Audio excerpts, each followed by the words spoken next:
Shalom, selamat pagi. Saya mau ajak kita merenungkan satu ayat dari Amsal 4 ayat 23. Jagalah hatimu dengan segala kewaspadaan, karena dari situlah terpancar kehidupan. Nah, kalau kita baca dari ayat 1, ini menarik sekali ya. Saya bacakan ya, kita dengarkan saja ya. Ayat 1, dengarkanlah hai anak-anak, didikan seorang ayah, dan perhatikanlah supaya engkau beroleh pengertian. Ayat 2, karena aku memberikan ilmu yang baik kepadamu, janganlah meninggalkan petunjukku.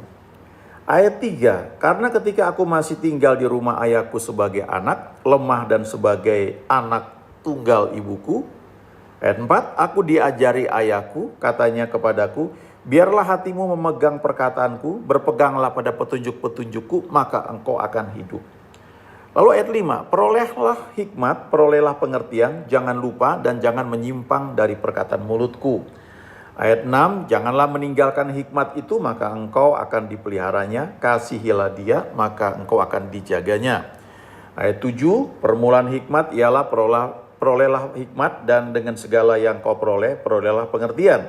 Ayat 8, junjunglah dia, maka engkau akan ditinggikannya, engkau akan dijadikan terhormat apabila engkau memeluknya. Ayat 9, ia akan mengenakan karangan bunga yang indah di kepalamu, mahkota yang indah akan dikaruniakannya kepadamu. Ayat 10, hai anakku, dengarkanlah dan terimalah perkataanku, supaya tahun hidupmu menjadi banyak. Lalu ayat 11, aku mengajarkan jalan hikmat kepadamu, aku memimpin engkau di jalan yang lurus. Lalu ayat 12, bila engkau berjalan langkahmu tidak akan terhambat, bila engkau berlari engkau tidak akan tersandung. Ayat 13, berpeganglah pada didikan, janganlah melepaskannya, peliharalah dia, karena dialah hidupmu. Ayat 14, janganlah menempuh jalan orang fasik, dan janganlah mengikuti jalan orang jahat. Ayat 15, jauhilah jalan itu, janganlah melaluinya, menyimpanglah daripadanya, dan jalanlah terus. Ayat 16, karena mereka tidak dapat tidur bila tidak berbuat jahat, kantuk mereka lenyap bila mereka tidak membuat orang tersandung. Ayat 17, karena mereka makan roti kefasikan dan minum anggur kelaliman. Nah, perhatikan ayat 18 ya. Ini yang mau saya tekankan sebelum kita masuk ke ayat 23 nanti. Tetapi jalan orang benar itu seperti cahaya fajar yang kian bertambah terang sampai rembang tengah hari. Jadi ayat-ayat sebelumnya itu bicara tentang instruksi yang perlu kita perhatikan, tentang nasihat dari orang tua, nasihat dari firman Tuhan. Kita mesti memilah-milah, dan kemudian diberitahu di ayat 18 ini bahwa jalan orang benar itu seperti cahaya fajar yang kian lama kian bertambah terang ya. Dibandingkan dengan ayat 19, jalan orang fasik itu seperti kegelapan dan mereka nggak tahu kalau mereka tersandung itu kenapa. Tapi kalau orang benar, jalannya itu semakin terang seperti cahaya fajar. Lalu ayat 20 ya. Hai anakku, perhatikanlah perkataanku, arahkanlah telingamu kepada ucapanku. Ya, ini bicara tentang baca, renungkan firman Tuhan. Ini bicara tentang firman yang kita dengar, untuk kita pelajari, kita camkan. Lalu ayat 21, janganlah semuanya itu menjauh dari matamu, simpanlah itu di lubuk hatimu.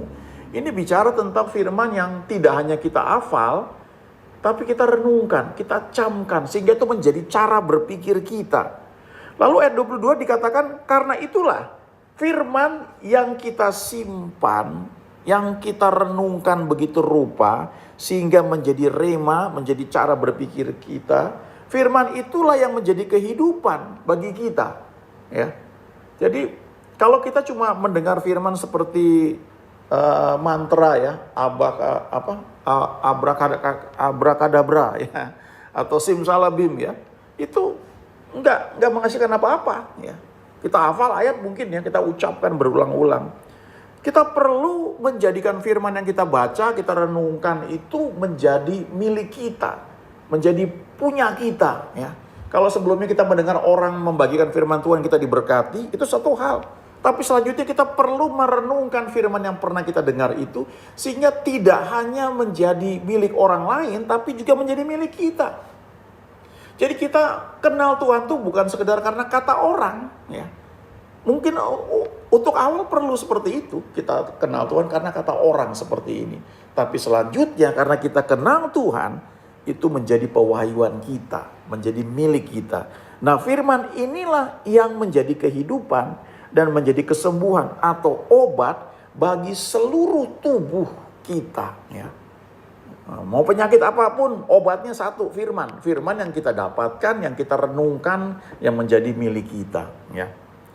Lalu ayat 23, nah ini ya tadi di awal kita baca ya. Jagalah hatimu dengan segala kewaspadaan, karena dari situlah terpancar kehidupan.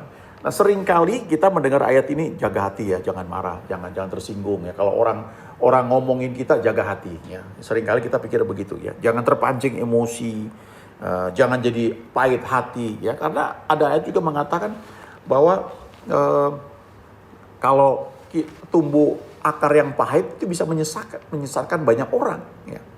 Jadi kalau kita punya satu kepahitan di hati kita ya, maka firman itu bisa berbelok ya. Mestinya seperti ini, kita bisa mengartikan karena ada kepahitan di hati kita, artinya bisa jadi beda.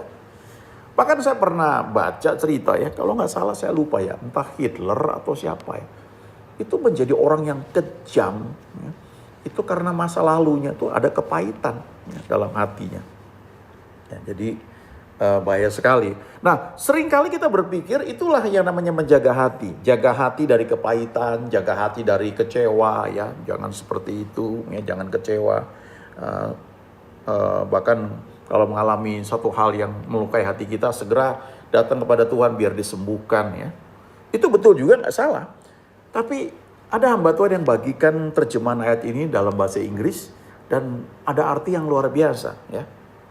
Dikatakan begini, jagalah hatimu ya, guard your heart with all diligence, jagalah hatimu dengan segala kewaspadaan, dengan hati-hati ya. Karena dari situ bukan hanya terpancar kehidupan, tapi di situ adalah boundaries of life ya. Batasan-batasan kehidupan. Jadi ini bicara tentang kapasitas kita untuk bisa menerima, mengelola, menikmati apa yang Tuhan sediakan. Itu ternyata dibatasi oleh kondisi hati kita.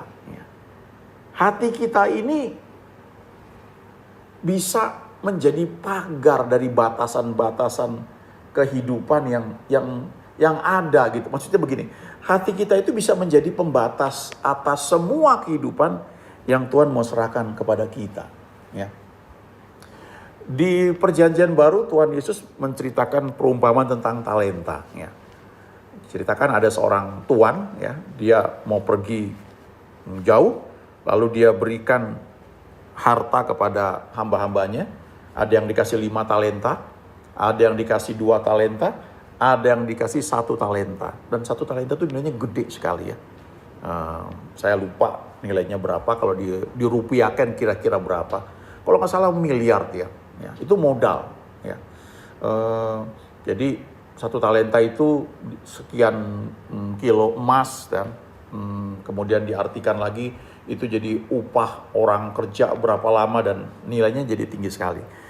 Nah dikatakan masing-masing itu diberikan, ada yang 5, ada yang 2, ada yang 1, masing-masing menurut kesanggupannya. Yang 5 dia kelola menjadi 10. Dan ketika tuannya kembali, dia bawa hasil 5 ditambah 5 jadi 10, tuannya senang, ditambahin lagi ya 1 talenta, jadi makin besar ya. Sementara yang 2 dia kelola jadi 4. Tapi yang 1 dia nggak kelola, dia simpen aja. Lalu, nah yang menarik adalah ketika ditanya, ya mana hasilnya gitu. Yang 1 talenta bilang begini, aku berpikir Tuanku itu adalah Tuhan yang jahat.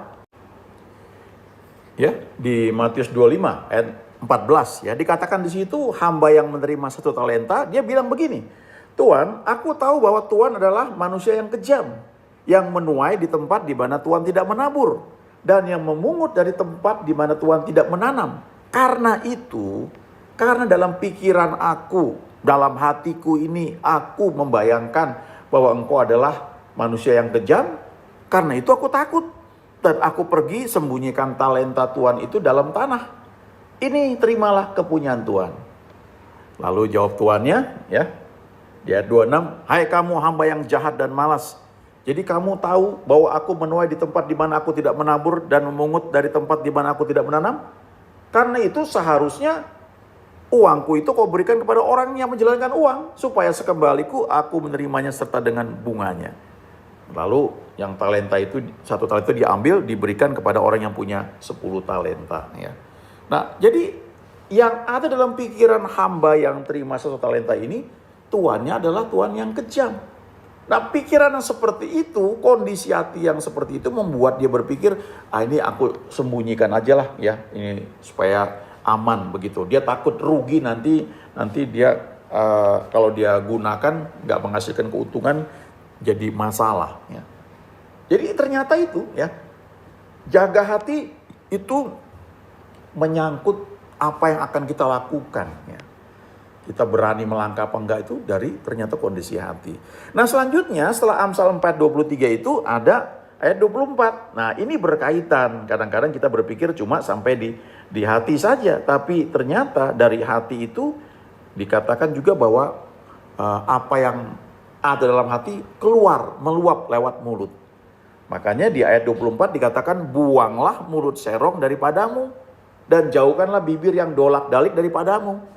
Jadi kalau Amsal 4 ayat 23 berkata jaga hati dengan segala kewaspadaan, karena dari situ ada batasan-batasan kehidupan. Lalu ayat 24-nya jaga mulutmu. Ayo setelah jaga hati, begitu rupa jaga mulutmu supaya mulutmu itu konsisten dengan isi hatimu. Kalau bicara itu seperti yang terkandung dalam hatimu yang sudah kau jaga dengan baik itu. Jangan dolak-dalik ya. Jangan bilang aku percaya Tuhan menyembuhkan aku. Habis itu ngomong, aduh tapi kok masih sakit ya gitu. Nah, ini nggak sejalan antara apa yang kita percaya dalam hati kita dengan apa yang kita ucapkan. Itu harus sejalan. Ya. Saya ingat ya, seringkali kalau kita misalnya datang ya doain orang misalnya. Ada orang dia dalam mengalami sakit ya. Kemudian ketika didoakan dia merasa waduh nyaman, lega ya. Kadang-kadang merasakan urapan Tuhan turun ya, seperti setrum ya, mengalir dalam seluruh tubuhnya. Terus, aduh puji Tuhan enak. Tapi setelah itu, ya, dia ngomong lagi, waduh Pak, ini enak seger. Tadinya Pak, aduh sakitnya luar biasa Pak. Itu sampai di ujung kepala, saya nggak bisa tidur Pak. Itu dia ngomongin. Jadi antara hati yang sudah menerima jamahan Tuhan, lalu ketika firman Tuhan diberitakan, memutuskan untuk percaya, tapi kemudian ngomongnya itu nggak sejalan dengan apa yang dia percaya, maka penyakitnya itu bisa balik lagi, ya, nyerang lagi. Bisa seperti itu, ya, dan bukan bisa sering seperti itu ya. Penting sekali jaga lidah, mulut, bibir kita. Ada satu lagu yang suka dinyanyikan kalau di kebaktian ya. Yang lemah dikuatkan, yang miskin diperkaya. Ya. Nah kalau bahasa Inggrisnya itu bilang begini, ini aslinya ya. Let the weak say I am strong. Let the poor say I am rich. Artinya biarlah yang lemah berkata aku kuat. Biarlah yang miskin berkata aku kaya. Ya, kenapa? Karena pertama memutuskan percaya dulu. Ya. Percaya bahwa aku ini kuat. Percaya bahwa aku sudah diberkati. Aku kaya ya. Baru ucapkan itu dari luapan hati yang sudah percaya. Ya. Maka itu akan terjadi ya dalam hidup kita. Apalagi kalau kita ngomong berulang-ulang itu kan memenuhi alam imajinasi kita. Nanti kalau kita hubungkan dengan Amsal 23 ya. Dikatakan as a man thinks in his heart so is he. Jadi seperti orang yang berkata-kata ya, atau membuat perhitungan atau berpikir dalam hatinya, demikianlah ia. Nah berpikir itu kalau kita coba renungkan itu kan dalam bentuk gambaran, imajinasi, dan juga kadang-kadang itu dalam bentuk kata-kata. Jadi kalau kita ngomong bergumam berulang-ulang itu akan memenuhi alam imajinasi kita juga. Itu sebabnya dikatakan di sini, buanglah mulut serong daripadamu dan jauhkanlah bibir yang dolak-dalik daripadamu. Ya. Ini hal yang berkaitan ya, yang penting sekali bahwa setelah kita jaga hati kita, maka selanjutnya kita jaga mulut kita. Ya. Nah, baru selanjutnya setelah itu, biarlah matamu memandang terus ke depan, ya, Amsal 4 ayat 25, dan tatapanmu tetap ke muka. Baru kita bisa terus berjalan dan melihat ke depan. Jaga hati, lalu jaga mulut, lalu kita bisa berjalan lurus ke depan. Lalu ayat 26, tempuhlah jalan yang rata dan hendaklah tetap segala jalanmu. Ya. Ikutin terus yang sudah kau dapat dari Tuhan, ya. Dan ayat 27, jangan menyimpang ke kanan atau ke kiri, jauhkanlah kakimu dari kejahatan. Tapi semua ini diawali dengan hati. Dari dalam hati itu terpancar segala kehidupan. Dari dalam hati itu ada boundaries of life, ya, batasan-batasan kehidupan. Sejauh mana engkau bisa percaya, itu akan terjadi. Nah, bedanya kalau kita perhatikan kehidupan orang Israel, ya, ketika mereka di Mesir, sama di padang gurun, sama di tanah perjanjian, ya, itu 3 fase. Dan itu berbeda semua. Bedanya apa? Ya, kalau waktu di Mesir itu hidup di dalam perbudakan. Nah, ini banyak seperti ini mungkin, ya, kita kerja, ya, banting tulang, kerja keras itu nggak salah, ya. Tapi Paulus bilang, aku bekerja lebih keras daripada orang lain, tapi bukannya aku, tapi kasih karunia Tuhan yang dalam aku. Artinya dia bekerja keras itu bukan karena beban yang banting tulang, peras keringat, ya, kerja di bawah kutu, bukan seperti itu, ya. Tapi kerja memang karena dalam anugerah Tuhan, ya, dalam tuntunan Tuhan. Nah, jadi orang Israel waktu di Mesir, ya, mereka dalam perbudakan. Ya, itu fase yang not enough, ya, nggak cukup. Lalu ketika masuk di di padang gurun, itu just enough, ya, pas-pasan selalu, ya. Nggak bisa nabung, ya. Mana itu hanya cukup untuk 1 hari saja, pagi-pagi mesti bangun, ya, ambil secukupnya untuk kebutuhan sekeluarga, karena nggak bisa disimpan. Kalau disimpan itu jadi berulat, ya, udah nggak bisa dipakai, ya. Besok percaya akan ada lagi, ya. Itu fase just enough, ya. Pas-pasan, ngepas terus gitu, ya. Pas butuh, pas ada. Pas mau jalan-jalan, pas dananya ada. Pas mau pelayanan, pas dananya ada. Pas mau nabur, pas dananya ada. Tapi fase yang ketiga, masuk ke tanah perjanjian, itu gak ada lagi mana. Mereka harus kerja, ya. Harus kerja, dan yang luar biasa adalah tidak ada batasan. Kalau kamu kerja dengan rajin dalam tuntunan Tuhan di tanah perjanjian, hasilnya akan berlipat-lipat kali ganda, ya. Kamu bisa nyimpen. Kalau di padang gurun tuh kamu nggak bisa nyimpen, nggak bisa nabung. Tapi di tanah perjanjian, tabunganmu akan terus membludak, ya, berlipat-lipat kali ganda. Satu, karena memang berkat melimpah, kamu nabung terus. Yang kedua, karena ditabung itu dapat bunga, lalu dapat bonus segala macam, banyak karena berkat Tuhan. Dan dikatakan kan Tuhan memberkati lumbung-lumbungmu, Tuhan memberkati tabunganmu, ya. Jadi perlu punya tabungan, katanya. Ya, karena itu dilipat gandakan, ya, dilipat gandakan berkali-kali lipat gitu. Nah, itu fase yang beda, ya. Dan di fase yang tanda perjanjian ini, itu yang menentukan, ya, kondisi hati kita, ya. Batasan kehidupannya ada di situ. Mau percaya Tuhan sejauh mana, ya. Apakah kita cukup cuma percaya bahwa Tuhan memenuhi semua kebutuhan kita? Pernah pikir nggak bahwa Tuhan tuh care sampai selera kita, ya, warna baju, hobi kita, ya, kita mau jalan-jalan ke negara tertentu, kita ingin menikmati satu kondisi liburan tertentu, ya, ya, kita mau ke kota-kota tertentu, pernah renungkan nggak bahwa Tuhan itu care sampai hal seperti itu? Ya, baca Alkitab, pelajari bahwa Tuhan itu peduli tidak hanya soal kebutuhan makanan, ya. Dia peduli untuk makanan yang baik, makanan yang menyehatkan. Dia juga peduli selera kita. Makanya dikatakan, dengarkanlah aku, maka kamu akan memakan yang baik dan menikmati sajian yang paling lezat. Jadi selera kita dia peduli. Dan bahkan di kitab Kejadian, waktu Tuhan menemukan pohon-pohon di taman di Eden itu, dikatakan berbagai pohon yang baik buahnya dan menarik, ya. Artinya dari segi fisik kelihatan bagus juga. Dan Taman Eden itu kan didandanin begitu rupa, ya. Saudara pergi ke Las Vegas tuh, ya, ada mall gede sekali, ya, di dalamnya tuh ada sungai, dari situ ada gondola, tiruan seperti di Italia, di Venesia, ya. Nah, itu orang dunia buat begitu untuk mereka nikmati. Lalu kenapa kita nggak bisa nikmati, anak-anak Tuhan? Tuhan janji yang terbaik buat kita. Ikut Tuhan itu baik, sebab God is good all the time. Amin.